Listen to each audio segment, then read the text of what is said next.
नमस्कार मंडळी, मी सिद्धी आणि माझ्या यूट्यूब चॅनलवर तुमचं खूप खूप स्वागत. आजच्या व्हिडिओमध्ये आपण मीडियामध्ये जॉब करण्यासाठी मी काय केलं, मला हा जॉब कसा मिळाला याविषयी जाणून घेणार आहोत. मी मागच्या 5 वर्षांपासून मीडियामध्ये काम करते. माझ्या या प्रवासात मी काय गोष्टी शिकले, काय गोष्टी मी अनुभवल्या आणि कशी कशी पुढे जात गेले याविषयी मी थोडक्यात माहिती सांगणार आहे. पण तुम्हाला मदत होईल अशा टिप्स शेअर करण्याचा मी प्रयत्न करते. त्याच्यामुळे अजिबात न वेळ घालवता लगेच हा व्हिडिओ सुरू करूयात. तर सगळ्यात महत्त्वाची पहिली टिप म्हणजे सुरुवात करण्याआधी तुमचा हेतू ठरवा. माझे अनेक असे मित्र आहेत, मैत्रिणी आहेत की ज्यांना अभिनय चांगला जमतो, नाटकात वगैरे काम करतात, वक्तृत्व चांगलं असतं, वादविवाद चांगला करू शकतात आणि म्हणून म्हणजे त्यांना बोलता चांगलं येतं, म्हणून त्यांना मीडियामध्ये जॉब करायचा असतो. पण खरं तर हे एकमेव कारण मीडियामध्ये किंबहुना न्यूज एजन्सीमध्ये, एखाद्या अशा संस्थेमध्ये टिकण्याचं किंवा तिथे तुमचा निभाव लागण्याचं एकमेव काय म्हणूयात साधन माध्यम ठरू शकत नाही. त्याच्यामुळे खूप स्टेप्स असतात ज्या फॉलो करून मग तुम्हाला तुमचं एक जे स्थान आहे ते निश्चित करता येतं. मग तुम्हाला लिहिता चांगलं यायला पाहिजे, तुमचं संभाषण चांगलं असलं पाहिजे, तुम्हाला सोर्सेस जमवता आले पाहिजेत, त्याशिवाय तुम्हाला नवनवीन गोष्टींबाबत रिसर्च करण्याची आवड असली पाहिजे. हे सगळं जर तुम्हाला जमत असेल तरच तुम्ही मीडियामध्ये येण्याचा विचार करा. तुम्ही जे अँकर्स सुद्धा न्यूज चॅनलवरती बघता ते फक्त तेवढ्यापुरतं काम करत नाहीत. म्हणजे जी 8-9 तासांची शिफ्ट असते त्याच्यात बुलेटिन साधारण एक 15-20 मिनिटं 1 तासाचं असतं. त्या व्यतिरिक्त जो उर्वरित वेळ आहे त्यामध्ये त्यांना तयारी करायची असते. त्याच्यामुळे फक्त स्क्रीनवर दिसणार आहात किंवा फक्त टीव्हीवर बसून नमस्कार मी सिद्धी आणि आज 7च्या बातम्यांमध्ये तुमचं स्वागत, यासाठी मीडिया नाहीये. तुम्हाला संपूर्ण तयारी करण्याची जर तुमची इच्छा असेल, जर तुमची क्षमता असेल तर नक्की तुम्ही मीडियामध्ये येण्याचा विचार करा. आणि त्यासाठी काय काय करायचं हे आता आपण पुढच्या टिप्समध्ये पाहूया. टिप नंबर 2, शिक्षण काय घ्यावं. खरं तर मीडिया म्हटलं की अनेकांचा आत्ता असा समज असतो की BMM करायला हवं. मी सुद्धा BMMच केलंय. त्यानंतर माझं मास्टर्स सुद्धा जर्नलिझममध्ये कंप्लीट झालेलं आहे. पण मी आत्ता जो 5 वर्षांचं मी म्हटलं की मी जेव्हापासून काम करते तेव्हा मी जो अनुभव घेतलाय त्यानुसार तुम्ही फक्त BMM करून किंवा BA करून आर्ट्स बॅकग्राऊंड असूनच तुम्ही मीडियामध्ये जायला पाहिजे असं काही कंपल्शन नाहीये. उलट जी कॉमर्सची मुलं आहेत, म्हणजे ज्यांनी कॉमर्समधनं शिक्षण घेतलंय किंवा सायन्समधनं शिक्षण घेतलंय, माझ्या ऑफिसमध्ये काही जण तर इंजिनियर्स आहेत, त्यांची आत्ता मीडियामध्ये सगळ्यात जास्त गरज आहे. म्हणजे जर नोकरी मिळवण्याच्या हेतूने तुम्ही प्रयत्न करत असाल ना तर तुम्ही या क्षेत्रातले असाल तर तुम्हाला मीडियामध्ये आता काय म्हणूयात तिथे डिमांड जास्त आहे. कारण सांगते, कारण मोस्ट ऑफ द जे मीडियामधली लोकं आहेत किंवा जे न्यूजपेपरमध्ये काम करतात, रिपोर्टर्स आहेत, ते बहुतांश जण, त्यातले बहुसंख्य जण हे आर्ट्स बॅकग्राऊंडचे असतात. आर्ट्समधल्यांचे विषय कुठले तगडे असतात? इतिहास, राजकारण आणि त्यातल्या त्यात एक सामाजिक शास्त्र त्यांना जास्त माहितीचं असतं. आत्ताच्या काळामध्ये युटिलिटी न्यूजची मागणी जास्त आहे. त्याच्यामुळे बँकिंगमधलं जर तुम्हाला ज्ञान असेल किंवा फायनान्समधलं जर तुमचं ज्ञान असेल, शेअर मार्केट, गुंतवणूक किंवा आरोग्यविषयक जर तुम्ही चांगली माहिती देऊ शकता आणि लिहू शकता तर तुमची मीडियामध्ये सगळ्यात जास्त गरज आहे. त्याच्यामुळे जर तुम्ही अगोदरच आता 11वी-12वी मधली लोक जर हे बघत असतील किंवा एक अगोदरच त्यांनी एक वाट निवडलेली आहे, कॉमर्सला आहे, सायन्सला आहे, त्यांनी लगेच हिरमोड करण्याची गरज नाहीये.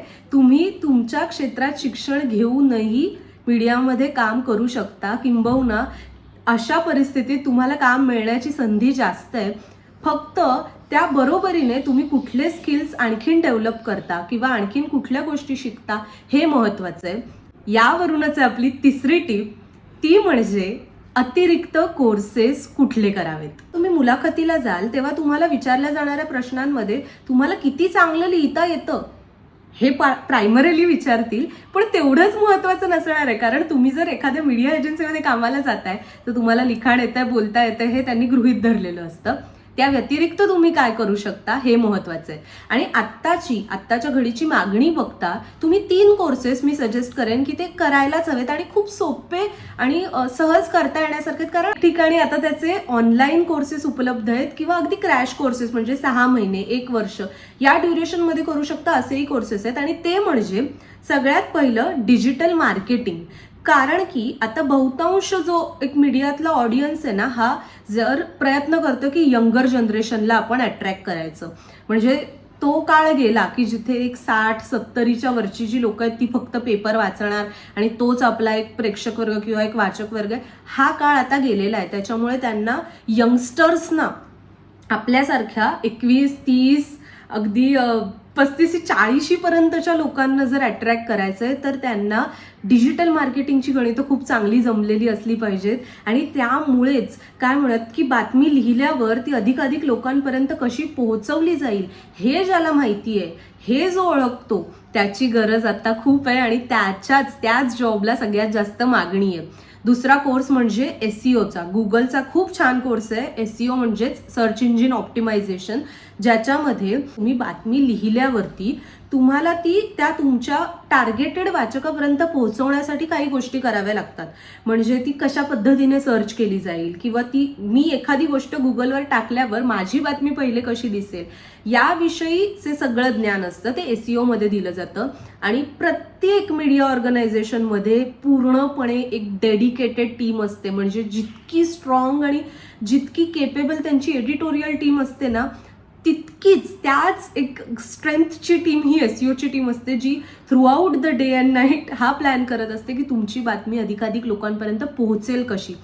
जर तुम्हाला हे नॉलेज अगोदरच असेल, म्हणजे तुम्ही बातमी लिहूही शकताय, एसईओ ऑप्टिमाइज सुद्धा करू शकताय, तर तुम्हीच विचार करा की तुम्ही जेव्हा इंटरव्ह्यूला जाल तेव्हा अन्य कॅन्डिडेट्समध्ये तुम्ही किती उठून दिसाल आणि किती तुम्हाला सिलेक्ट होण्याचे चान्सेस अधिक असतील.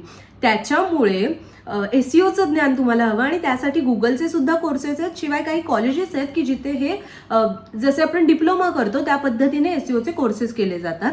आणि तिसरा कोर्स म्हणजे हा ऑप्शनल आहे, पण हा केला ना तर तुमचा पर्सनली खूप फायदा होऊ शकतो. तो म्हणजे ग्राफिक डिझायनिंग. ग्राफिक डिझायनिंग का? बातमी करतो किंवा तुम्ही एक व्हिडिओ वगैरे करता एखाद्या नवीन ठिकाणी जाऊन चॅनलवरती वगैरे, तर तेव्हा त्यालाच एक सुशोभीकरण असतं ना, ते ग्राफिक शिवाय मजा नाही. आणि लिहिणाऱ्यांबरोबर ना ती बातमी तुम्ही स्वतः सांगा. आता हा व्हिडिओवरती तुम्ही जेव्हा क्लिक केलं तेव्हा मी व्हिडिओ काय करते हे तुम्हाला माहिती नव्हतं ना. थंबनेल बघितलं आणि मग आलात. तर ते थंबनेल ज्यांनी बनवलं ते ग्राफिक डिझायनर, आता मीच बनवलंय, पण ते ग्राफिक जे बनवलंय ते महत्वाचं आहे.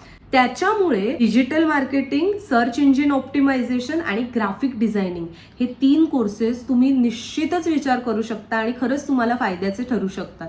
आता आपण वळूयात चौथ्या इम्पॉर्टंट टिपकडे. ती म्हणजे तुम्ही शिक्षण घेतलं, अतिरिक्त कोर्सेस केलेत, आता कामाची सुरुवात कशी करायची. काम करायचं म्हणजे सगळ्यात आधी करावी लागते इंटर्नशिप. खरं सांगू का, खूप प्रामाणिकपणे इंटर्नशिप हा खूप ग्लॉरिफाईड शब्द आहे मीडियामध्येच नाही तर एकूण एक सगळ्या क्षेत्रांमध्ये.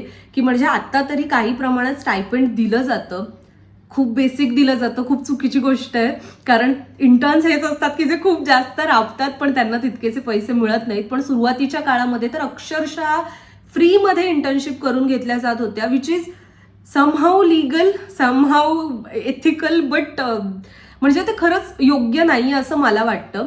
पण लकीली मला कधी इंटर्नशिप ॲज सच करावी लागली नाही. याचं कारण म्हणजे मी फ्रीलान्सिंग खूप करत होते. आत्ता जरी तुम्ही गुगलवर सर्च केलं ना की media jobs near me, media jobs near Mumbai, Pune, Nashik, ज्या काही शहराचं नाव टाकाल तुम्हाला त्याचे मिळणारे रिझल्ट्स, लीड्स हे खूप कमी असतील. पण त्याऐवजी जर तुम्ही कॉन्टेंट क्रिएशनच्या ऑपॉर्च्युनिटी शोधल्यात, म्हणजेच अशा कंपनी ज्या फ्रीलान्सर्सना हायर करतात की तुम्ही आम्हाला अमुक एखादं एक आर्टिकल लिहून द्यायचं किंवा ट्रान्सलेशनची कामं असतात किंवा अगदी जे वेबसाईटचा कॉन्टेंट असतो ना, काही आता सगळीकडे ज्याचं एक खूप फायद्याची गोष्ट म्हणजे मी मराठीत काम करते त्यामुळे मी सांगते, पण इंग्रजीमध्ये, हिंदीमध्ये किंवा तुम्हाला येत असणाऱ्या कुठल्याही रिजनल भाषेमध्ये पण अनेक ठिकाणी कॉन्टेंट तयार केला जातो. त्याच्यामुळे रिजनल भाषेतील लेखकांची खूप गरज आहे जे लिहून देऊ शकतात आणि त्यांना त्या पर वर्डनुसार पेमेंट मिळतं.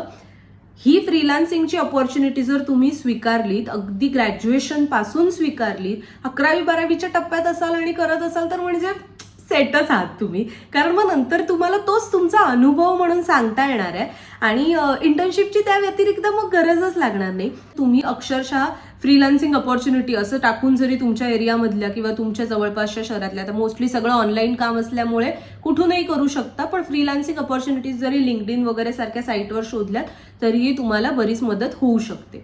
आता 5वा महत्त्वाचा मुद्दा, इंटर्नशिप पण झाली, आता जॉबचं काय.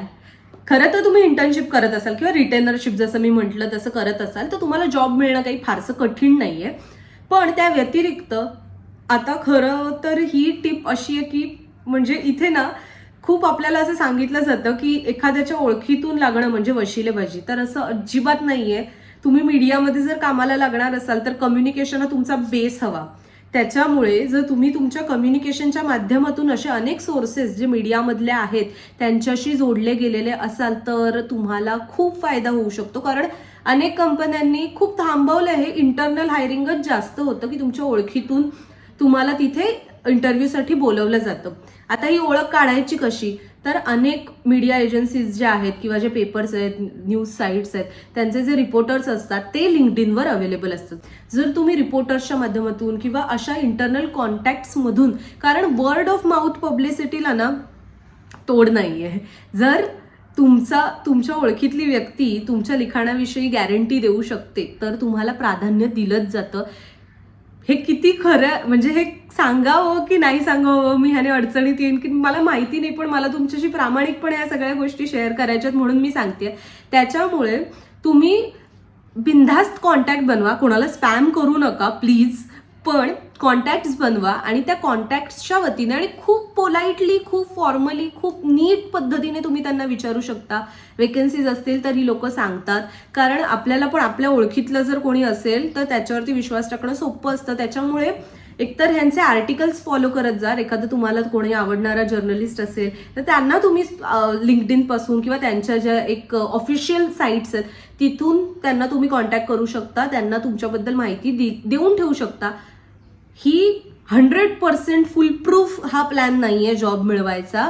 तुम्हाला काही वेळेला ट्रेडिशनल पद्धतीने CV पाठवा आणि तिकडे जाऊन विचारणा करा वगैरे, हे सगळं करावं लागू शकतं, पण हा त्यातल्या त्यात सोपा आणि प्रभावी मार्ग आहे असं मला वाटतं. खरं तर आता आपल्या 5 महत्वाच्या टिप्स सांगून झालेल्या आहेत, पण तुम्हाला मला 2 बोनस टिप्स सुद्धा सांगायच्या आहेत. त्या म्हणजे सगळ्यात महत्वाचा जो प्रश्न असतो कुठेही काम करायचं तर पगार किती मिळणार हे आपल्याही डोक्यात असतं ना. तर मीडियामध्ये मी तुम्हाला खूप प्रामाणिकपणे सांगते, अगदी एखाद्या इंजिनियरला मिळतो किंवा एखाद्या मोठ्या एकदम बँकरला मिळतो इतका पगार तुम्हाला सुरुवातीला मिळणार नाही. किंबहुना खूप वर्षांचं स्ट्रगल केल्यावरही तुम्हाला तितकी मोठी अमाऊंट मिळेल याची शक्यता कमी आहे. अगेन याला इंग्लिश लँग्वेजमधले किंवा काही हिंदीमधले जे न्यूजपेपर आहेत, न्यूज इन्स्टिट्यूशन्स आहेत, ह्या अपवाद आहेत. पण मी रिजनल भाषेचं सांगते, मी मराठीबाबतचं सांगते. तुम्हाला तेव्हा ॲव्हरेज सॅलरी असते ती तुमच्या पदानुरूप वाढत जाते. पण एक हॅक जर सांगायची झाली की जास्तीत जास्त पगार कसा मिळवायचा, तर मी मगाशी सांगितल्याप्रमाणे तुम्ही तुमचे स्किल ओव्हर द इयर्स जसे जसे डेव्हलप कराल आणि जशा तुम्ही ॲडिशनली गोष्टी कराल त्यानुसार तुमचा पगार ठरू शकतो, वाढू शकतो. पण सुरुवातीलाच येताना मला 50,000 सॅलरी मिळेल अशी अपेक्षा ठेवूच नका.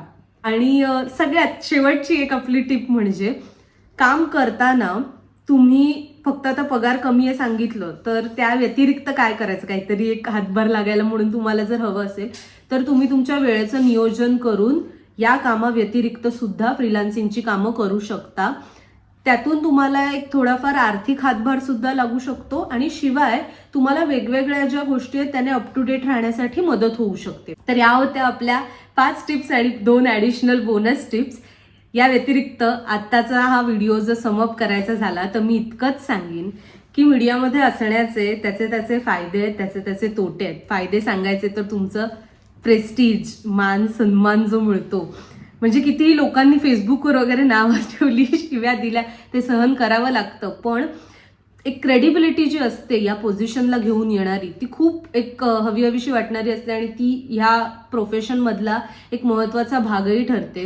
दुसरी महत्त्वाची गोष्ट म्हणजे जर तुम्हाला नवनवीन गोष्टी शिकण्याची इच्छा असेल, जर तुम्ही नेहमी अप टू डेट ज्ञान आणि नॉलेजने आणि जे काही म्हणजे घडतंय समाजामध्ये त्याने तुम्हाला अप टू डेट राहण्याची इच्छा असेल तर तुम्हाला हे खूप चांगलं माध्यम, कारण तुमचं कामच हे आहे ना, मग तुम्हाला वेगळी त्याच्यासाठी अतिरिक्त मेहनत घेण्याची गरज लागणार नाही. आणि तुम्हाला तुमच्यापैकी जर कोणालाही मीडियामध्ये करिअर करायचं असेल किंवा जसं मी सांगितलं त्या सगळ्या स्टेप्स वापरून कुठेही मदत झाली तर मला कमेंटमध्ये नक्की कळवा. आणि जे इच्छुक असतील, तुम्हाला तुमच्या माहितीतली जी लोक असतील जी या क्षेत्रामध्ये करिअर करण्यासाठी उत्सुक आहेत, तर त्यांच्याबरोबर हा व्हिडिओ नक्की शेअर करा. कसा वाटतोय हे सुद्धा सांगा आणि भेटूयात पुढच्या व्हिडिओमध्ये. तोपर्यंत बघत राहा आणि लाईक, शेअर, सबस्क्राईब करायला विसरू नका.